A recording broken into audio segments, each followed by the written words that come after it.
In the packet that our consultants have put together for these focus groups, they have some what we call SketchUp plans, where you take and show an area with the buildings extruded and show what could be done. It's a very blocky type of evaluation. It doesn't have the beautiful pieces to the outside Right. that Damian would add. But it gives you the contrast. But it does show from a scale standpoint what could be done.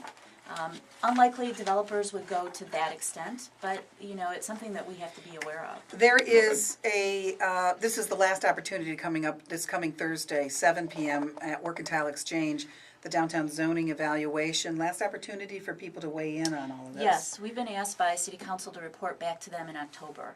So we are on that tight timeline. We will get the feedback and have the consultants provide some recommendations for the Planning Commission to consider. And then the Planning Commission will send their report to Council. So it's a week from tonight, is that right? That's correct. Week from today. Thursday. Yeah. And we're taping this on Thursday and running it on Saturday, so this coming Thursday, yeah, definitely. So where do we stand right now with the direction that this is all heading in? Can you give people an idea of what will zoning be like in downtown Ann Arbor?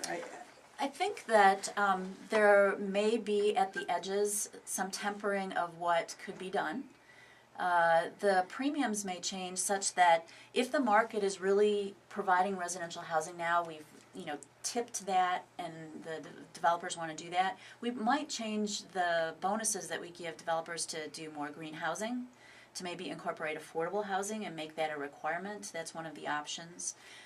But you'll still see investment in the downtown that will result in taller buildings, because that was the intent of going through this. In appropriate areas in the core, to have buildings that have residential and at the street level some active use, retail, restaurants, that type of thing. Around the perimeter, so Tom Fitzsimmons and Huron Building bought the Greek Orthodox Church site that had gone into foreclosure, and they actually downzoned what had originally been approved there. It had been approved as a planned unit development. And that, what they're building is going to be consistent with this A2D2 zoning, and that is a lesser scale. That's that intermediate area. It's going to be at 4 to 5 stories. It's going to be right up to Main Street. It's going to be a very attractive addition to that part of downtown. So I see that that will continue to be, as property owners see what they're allowed, they'll look at investment that will fit that zoning.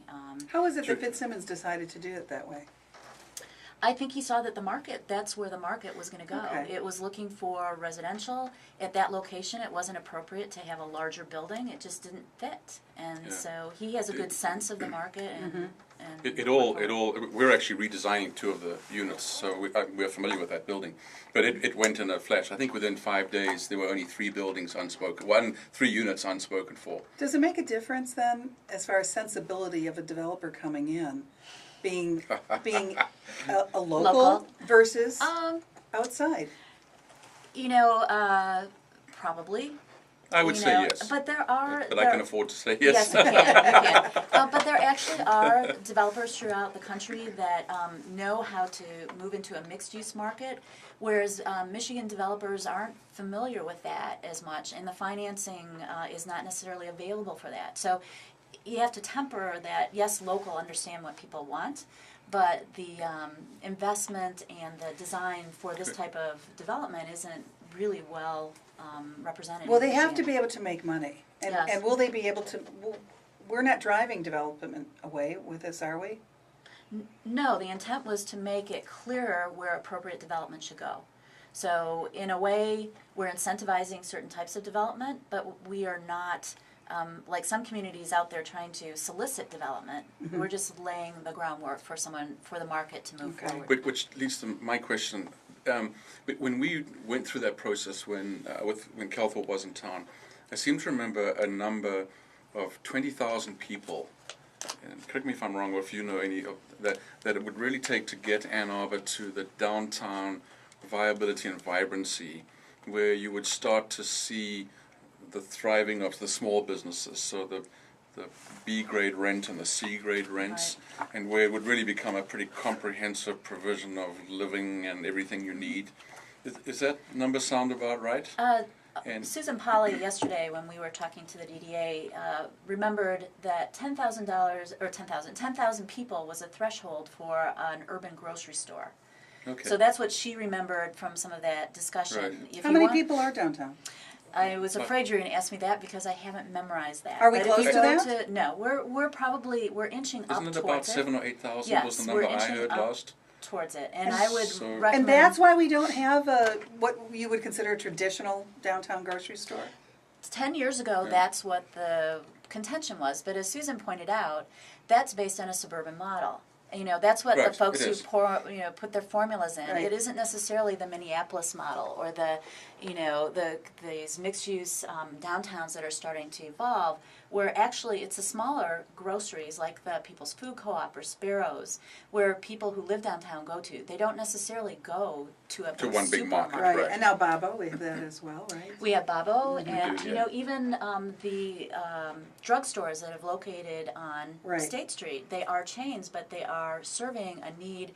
If you need Advil, Yeah. you know, It's, you it's can what go Lucky there. Drugs used to be. Yeah. Yeah. Or Main the Street, yeah. sundries that were provided by Kresge's on there in Yeah. that street in the past, that people in the suburbs might go to Myers to get Right. and stock up on. Right. So it's just a different way of thinking of a more urban type of living in the downtown area. So in this reevaluation, not just this evaluation, but in this whole process we've been through the last, what's going on, however many years, have we looked at what the city would look like, taking these areas where we are encouraging higher development, how that would relate to, say, 20,000 people?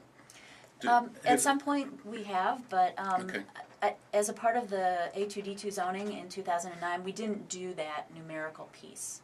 Yeah, One of the things that was described yesterday in the DDA meeting is maybe we need to do some indicators to say when we reach a certain threshold, let's take a look. Have we achieved our goals? Should we change our premiums, our incentives to try to incentivize something else? So I thought that was very good feedback. I think that is a good feedback because as these evaluations happen and in this instance we are taking sites and we are, it's a strong word, but we are discouraging larger development than what we had looked at or suggested we should do 5 years ago. All right, and so is that a pattern? I hope it isn't.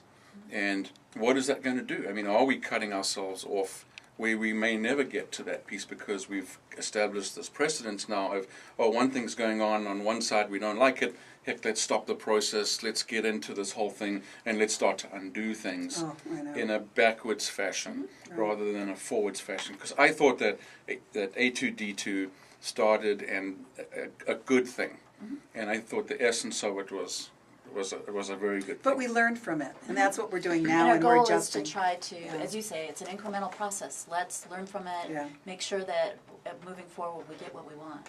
But I hear Yeah. what Damian's saying, hopefully this will last for many years to come. Right, and hopefully Damian will be, one of the recommendations is to make design review mandatory. And I know that he was. As an architect, what do you think about that, Right. Damian? You know what? So I'm he okay hit with away it. at- I'm okay with it. No, With that the right was a people. perfect setup. Yeah. Yeah. No, what- I'm fine with that. What I I really am. love about this this workbook we have, the options workbook, Ann Arbor Downtown Zoning Evaluation, is you can download this for yourself and read through these different options, and there's space in here where you can write whether you like them or not, and how do you feel about them. Right, and actually this is in the form of a SurveyMonkey survey. So if you go to the link at the very top of the page, it's the same workbook, but you can actually do that Do it online. Yeah. And you can go to a2gov.org. Now, that's the City of Ann Arbor website, a2gov.org. Where are we going from there? Slash downtown zoning. Okay. It's all one word. Slash downtown zoning. It'll get you right in. I was looking at the long URL, but Yeah, but no. yeah, a2gov.org slash downtown zoning. And right at the top, there's the presentation on the downtown zoning options. That's Yes. a PDF. And then there's also this online survey about downtown zoning options. Let them know how you feel about this. Read through this. It's very interesting. What's the tallest building in downtown Ann Arbor? It's, I believe, Tower. It's either Tower. Campus Inn or Tower Plaza. It's Tower Tower Plaza. Plaza. Yes. Tower Plaza? Yeah. Yes. Burton Memorial Tower? That goes up quite a ways? No? It does. It does. And to be honest, you know, when we were going through A2D2, we had to use Google Earth to try to measure buildings because there isn't really, Really? an inventory of height. Right. Yeah. But anything on the U of M campus is is up exempt from our local zoning. outside the purview of local zoning. Correct. It's And in the that's a cloud. state, It's on the cloud. right? That's Yeah. a state law, is that? The University of Michigan is a constitutional entity, so yes, it is at that state level, like a state government, exempt from local regulation. How is it that the city of Ann Arbor was allowed to build its own municipal center so close to the roadway there on Fifth? That just seems to me that that building is somewhat overbuilt for that plot of land, no? Actually, under the A2D2, that was meant to be part of the increase in density. And in an urban setting, you want to bring those buildings close to the Closer. street, Yeah. make people feel like they're a part of that buzz. The challenge that we had on that site was trying to also incorporate the stormwater detention, which takes space. Right. So the Fifth Avenue side is actually set back 15 feet, I believe, 10 or 15 feet, to allow for the stormwater I see. Along that. It just seems so massive at that corner. And then when you take into consideration, you do have, although I think they're gone now, are they, the houses that were on the back end of that on Ann Street, right? For this project, there were no houses removed for Oh, I the didn't mean that municipal they, center. okay, I don't know. But yes, the Old Fourth Ward Historic District is just across the street on Right. Ann, and Right. that's that whole issue that we have. We have a compact Where you have a tall downtown. building and Yep. you've got houses next Yep. door, And that's what that small parking area does, I think. I know it was there before, but that helps to set the building away from back it. away from that residential area. Right, and it's only a 4-story building. Yeah. Now, because of the courts, the floors themselves are taller, but it's only a 4-story building. Oh, really? Yeah. Okay, I didn't realize that. And it has a very tall lobby space, Yeah. appropriate, I think, for a civic space. Right, and Yeah. civic buildings can be iconic, is the word I learned from my Well, they should design be. guidelines. Absolutely. And they Absolutely. invite controversy sometimes, Yes. but they also are landmarks. Wendy Good. Rampson, Planning Manager for the City of Ann Arbor, Damian Farrell, Architect with Damian Farrell Design Group. Everyone invited this coming Thursday, September 19th, 7 p.m., Work and Tile Exchange, which is downtown on Main Street, for the downtown zoning evaluation. Last opportunity for you to weigh in on this very important issue of what our downtown is going to be like in the future. And hopefully we'll get it right for many years to come. There you go. Great talking with both of you, thank you. All right, Thanks, Wendy. Lucy. Damian Thanks, on Design each week here on the Lucy Ann Land Show, Ann Arbor's Talk Station, 1290 WLBY.